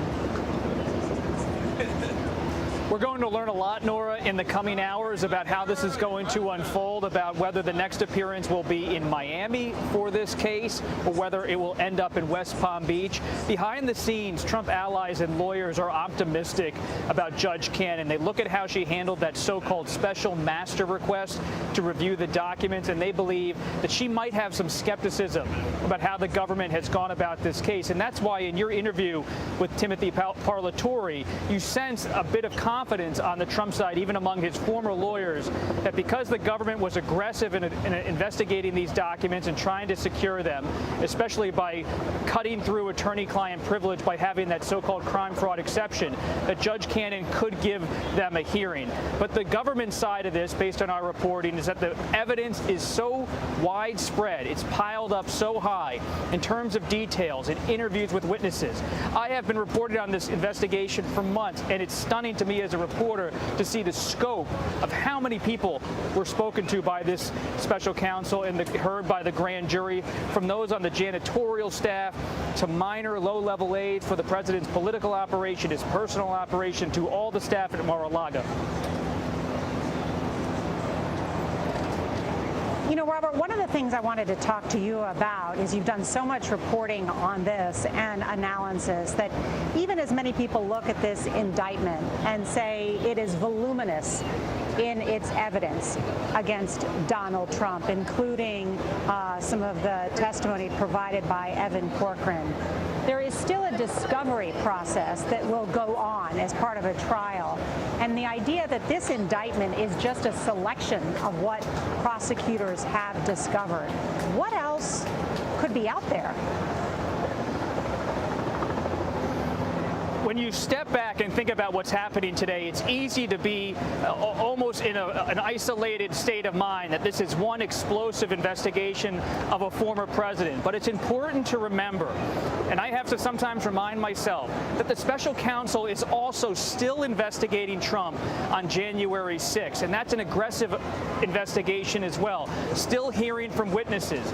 So some of these people in Trump's orbit who have been interviewed on the records case are also being talked to on the January 6th case, which Jack Smith, the special counsel, is helming. So there are two tracks going simultaneously, compiling evidence even as this moves to trial. And there's that looming possible indictment in Georgia. So what they're trying to do, whether it's in Fulton County, Georgia, or with the special counsel in Washington, is see if there will be any cracks with some of these witnesses. Someone like Walt Nauta, he's now been indicted and processed in federal court. Does he start to reveal more as the pressure mounts? We've seen this in Trump investigation after Trump investigation. The government has one real weapon, and that's time, patience, to see if people will break and start to talk. But Walt Nauta, the president's valet, I mean, you're talking about him breaking with the president, but last night he was breaking bread with Donald Trump over dinner. What's the likelihood that that loyalty could be severed? Nora, when I sat down in recent weeks with Michael Cohen, Trump's former fixer, he regaled me with stories of the past when you're in Donald Trump's inner circle, you're sitting on a plane that's called Trump Force One, and some of the accoutrements in the plane, even the bathroom, some of the facilities in gold. And it's a lifestyle for some of these aides around Trump that's enthralling. They like being close to power, close to the flame. But ultimately, even for someone like Michael Cohen, the legal pressure becomes too much, and he has become one of Trump's fiercest critics. That's not to say that Mr. Nauta is going to become a Michael Cohen-type figure. But the government has a way of talking to people through these investigations and really laying out on the line if you look at the back of this indictment, what does it have? Prison sentences. And we're not talking about a few months, we're talking about a few decades. Robert Costa, thank Thank you. Talking about Walt Nauta, who served 20 years in the U.S. Navy, worked in the mess at the White House, because the Navy runs the mess at the White House, and then became very close with Donald Trump, and then retired from the Navy and has stayed with the president at Mar-a-Lago. John Dickerson. May I add just a point back to Eileen Cannon, the judge who will have this matter before her. Possibly favorable to the former president, but we should also remember that previously when she ruled, she was overturned by the appeals court. And when they overturned her decision, they mentioned, the appeals court did, what you mentioned earlier, is the concept of no one is above the law. And the appeals court said in her previous ruling that if her previous ruling were to stay, it would create a special exception which would defy our nation's foundational principle that our law applies to all without regard to numbers, wealth, or rank. So while the judge has tremendous amount of authority, there is also an appeals court above that has already looked at this question of whether a president should have special favor and ruled against the judge. So that is a part of important context here. Thank you for that. And CBS News has just learned that Trump has entered the courtroom with his lawyers. This is about 50 minutes after being booked. Also in the front row is the special counsel, Jack Smith, and this arraignment hearing has begun. Again, this is the federal courthouse here in Miami, right behind us. That noise that you hear are mostly supporters of Donald Trump who have gathered at some points shouting, "We want Trump." Most of them have on their red, white, and blue outfits and their Trump regalia, here hoping to catch a glimpse of Donald Trump, but we may never see him because he pulled into the garage below this large office building behind us. We should point out that we understand that Donald Trump is in a ceremonial courtroom on the 13th floor, which is about directly across from the law offices where we are. Extraordinary to think Donald Trump now facing these federal charges against him, which are very serious, and even as he does not have a full legal team in order to defend him and for what is expected to be a speedy trial, unless they're able to file these motions to delay things. Which we know they will do, and then it really that does come down then to the judge. Mm-hmm. But to build on some of the things that you talked about here, that indictment, you know, we've all read indictments in the past, but there's something sort of unique about that one in that it reads like a novel. There are a lot of specifics in there, and I've talked to sources in law enforcement who anticipated some of the questions about the indictment that President Trump, former President Trump, and his supporters might raise. And so everything laid out in that indictment is there for a reason, including those pictures, which I don't know if we show those enough, because remember, those documents were being stored in bathrooms and ballrooms and storage rooms. And what's important about that is not just that it's kind of amusing, but that it was an attempt to get ahead of the law, and that's why it had to sort of any clear open room available. Well, actually, one of the things that I thought was really interesting, and there have been some excellent graphics put together about where are these storage rooms. Remember, Mar-a-Lago is not his home. He has a residence on what is a resort. It is a club. It's an expensive club to join. I believe it's now a couple $100,000 to join Mar-a-Lago. But this private club hosted 150 events from January 2001 to 2021 to January 2021, which is when Trump left office, to August 2022. There were 150 events. We're talking about weddings, fundraisers, you name it. We're talking about more than 10,000 people. There's Mar-a-Lago right there. So they were first in the white and gold ballroom. Well, then they had to move that. Sometimes they were in the lake room. Then they went to the Trump family suite in Pine Hall, but then they needed to put staffers there. So then Trump ordered the storage area to be cleared out. Well, that storage area is right by a door that's right by the pool where everybody hangs out and right by where they keep all the liquor. Right. So it's an area where there's lots of staff, that work on that property. It's a resort. It's a club. You know, there's a lot of people hanging around there, walking in and out. Why should documents, as this alleges, that where there are many top secret documents that are from 7 different of our top intelligence agencies, the CIA, the DOD, the National Security Agency, the National Geospatial Intelligence Agency, the National Reconnaissance Office, the Department of Energy in charge of our nuclear secrets, the Department of State, Bureau of Intelligence and Research. These documents are in a storage room near where the liquor is kept. Right, right. It is pretty... The bathroom, I know, is amusing for people, and that's why. But the storage room, you know, underneath the resort, where lots of people go in and out to get boxes of liquor and the pool chairs and that kind of stuff. But it speaks to the higgledy-piggledy nature of the former president, as outlined in the indictment, to keep them anywhere so they wouldn't be found, including by his own legal team, in some of the ways that the outline of the indictment puts it. I mean, these aren't the Christmas ornaments. These are the most sensitive parts of American intelligence. And that, of course, raises a second political question, just if we can touch on it briefly.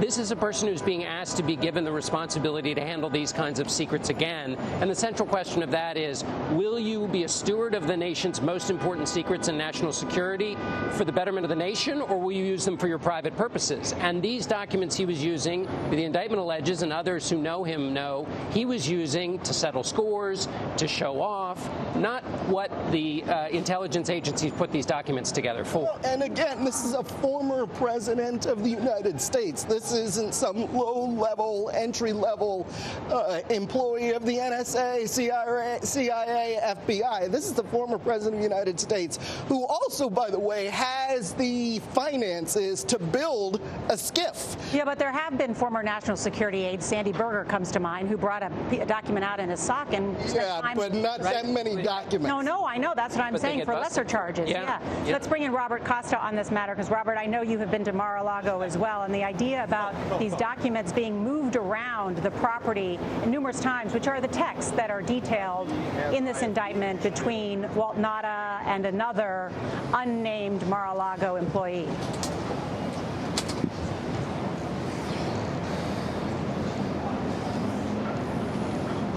Robert Costa.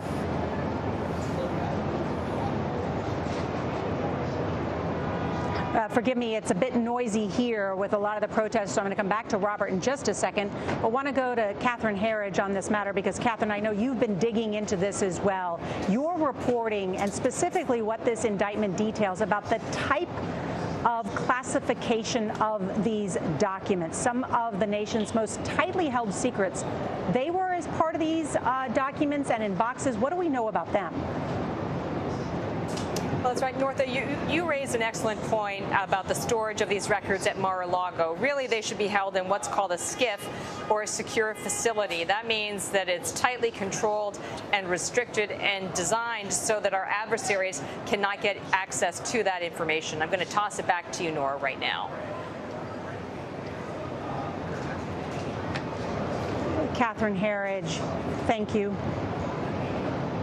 I want to go now to Scott McFarland, who has just come out from inside the courthouse. He has new information. Scott? Moments ago, through his attorney Todd Blanche, former President Trump pleaded not guilty to these 37 federal charges. And Todd Blanche, in fact, said the former president is, quote, most certainly pleading not guilty. The former president sat, navy blue suit, red tie, hunched over at the table, his hands folded at first, then his arms folded, expressionless, not saying a word. It was his defense attorney who stood and said he's not guilty to these charges. The proceedings are ongoing. They're going to talk about release conditions. They're going to talk about future scheduling, the dates of the next hearings. But before the hearing began, the former president was booked. He was processed. Digital fingerprints taken. No booking photo. The marshals deemed it unnecessary. They think there's enough photos of Donald Trump out there to use for the purposes of his prosecution. There's an ongoing proceeding, Nora, that'll take about 4 or 5 more minutes, and ultimately the former president's expected to leave soon after. Describe the atmosphere, Scott. What was it like? A packed courtroom, in a rather large courtroom on the 13th floor of this federal courthouse in Miami. The former president had all of his attorneys in a row at the table. It's Todd Blanche out of New York.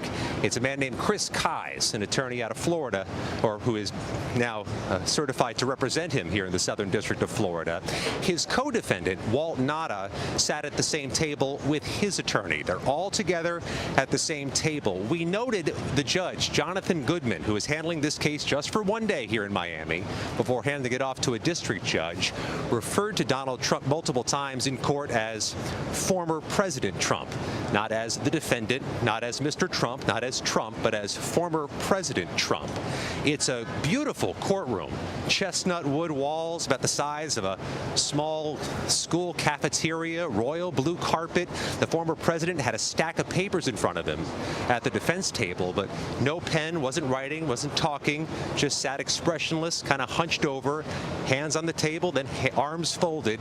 His attorney, Todd Blanche, was occasionally whispering things in his ear, but this was a moment the former president knew was happening outside the view of cameras. The federal courthouse is a ban on cameras. He is largely operating and acting invisibly in this courtroom. The judge, Jonathan Goodman, gavelled this into session right on time, right about 3 o'clock here on the East Coast. It should be over in short order. So, Scott, Donald Trump has been inside this federal courthouse for more than an hour now. What's been happening? What do you expect has to be done before he leaves? Well, they booked him in the courthouse itself. From what CBS News has been told from law enforcement officials is that they booked him here in an office space inside the courthouse, either out of convenience due to the significant security in and outside the courthouse, or potentially for everybody's safety. Oftentimes in this district of Florida, they'll book you in a different building and bring you from the courthouse over to there. They did it right in an empty office space inside the courthouse. He arrived, according to the marshals, about an hour in advance of getting into the courtroom. They took those fingerprints. They took his social security number, his birth date, all the things you get from a criminal defendant for the booking process. As I mentioned earlier, no booking photo in this case, but Donald Trump has an official case number. It's 23-CR80101. Quite a thing for a former president to have a federal criminal case number. He has been assigned a pretrial services officer. This is all uncharted waters, all history in the making here at the federal courthouse in Miami. We expect to hear before the proceeding ends, likely in the coming minutes, what release conditions have been ordered for the former president. What restrictions will he be under now that he's a federal criminal defendant? And likely we'll get a sense of the calendar, at least the next steps in the calendar. Is the next hearing going to be scheduled in a matter of weeks? In a matter of months? And will this case, which was earmarked for West Palm Beach, Florida, the courthouse nearest Mar-a-Lago, actually remain here in Miami? This is a huge, cavernous courthouse that has, I think some people would argue, the security footprint necessary for court hearings and potentially a trial of a former president. It will most certainly be an attraction. And did we hear from the special counsel, Jack Smith, at all? We spotted Jack Smith in the front row in one of the wooden benches. The courtroom had 2 pairs of 5-row deep benches for spectators, and it was filled to the brim today. Jack Smith sitting directly behind the special counsel attorney who is presenting this case. That special counsel staffer is named David Harbach. There's another special counsel prosecutor there, an investigator named Jay Bratt. And we go left to right at the defense table. If you're the judge facing the courtroom, at the far left is a man named Stanley Woodward. He's the defense attorney representing Trump's co-defendant, Walt Nada. Nada is next to Woodward. Next to Nada at the defense table was Todd Blanche, the New York City-based defense attorney for Donald Trump, who's also representing him in that Manhattan prosecution. Then there's Donald Trump, navy suit, red tie, papers in front of him, hands folded, saying nothing. On the far right of that table is the other attorney, Chris Kise. At the prosecution, or the special counsel table, you had David Harbach, the special counsel staffer who spoke today, and Jay Bratt. The rows behind the special counsel table included the special counsel himself, Jack Smith, and a number of media members. Behind the defense table, a whole series of media members, and several members of the public who won a lottery to get a seat in the courthouse and in the courtroom for this unique, historic day.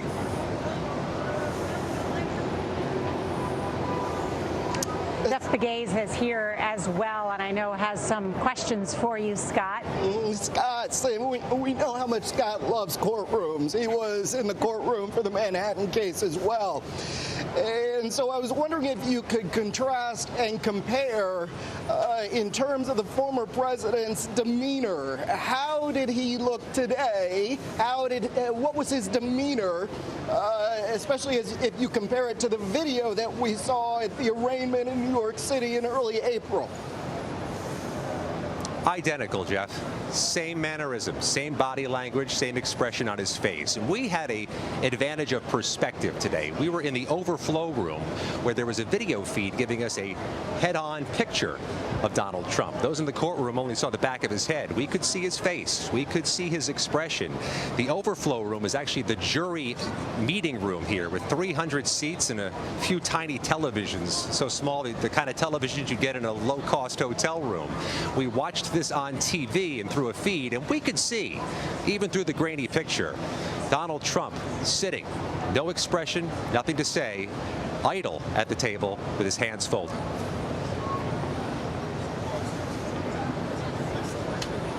So, Scott, we know South Florida has a reputation of being one of those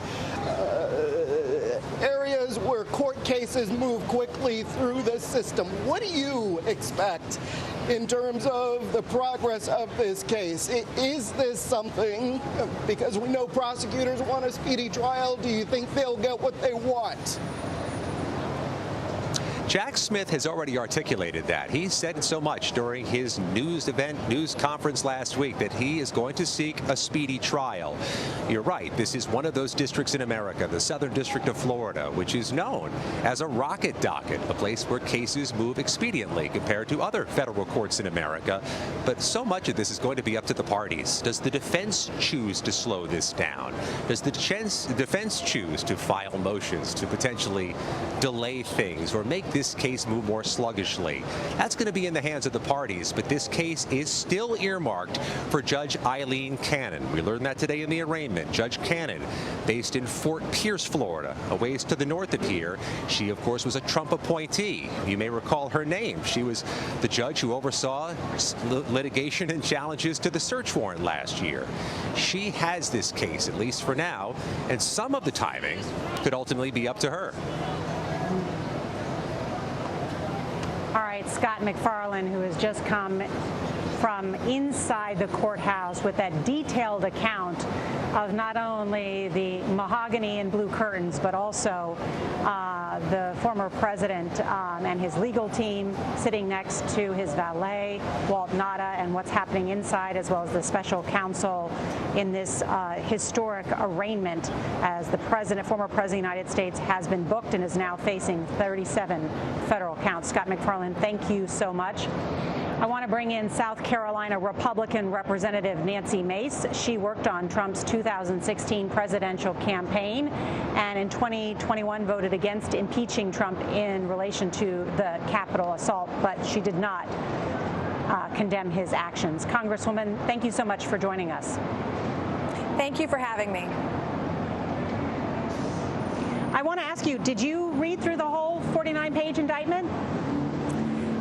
I absolutely did. I try to educate myself on what's actually happening, but I have to be honest with you, and I'm someone, I've had my ups and downs with Donald Trump over the years. That's been very public, but I just can't get beyond the fact that the precedent for how we handle classified information was first set when the DOJ and the FBI decided not to indict Hillary Clinton, who had a private server, who had classified information on that server, who obstructed justice, wasn't even president, wasn't even a former president, but was going to be a presidential candidate. And that was the precedent that was set. I've heard you make this argument, Congresswoman. I know, but then I see this today, Thank you, and it really is shocking to me. Yes, and I wanted to drill down on that because if you read the indictment, you notice that it mentioned the willful retention of documents, and so the distinction that has been made in the case of Hillary Clinton and Donald Trump is the willful retention of documents, as is laid out, in a question of obstruction. That the president repeatedly was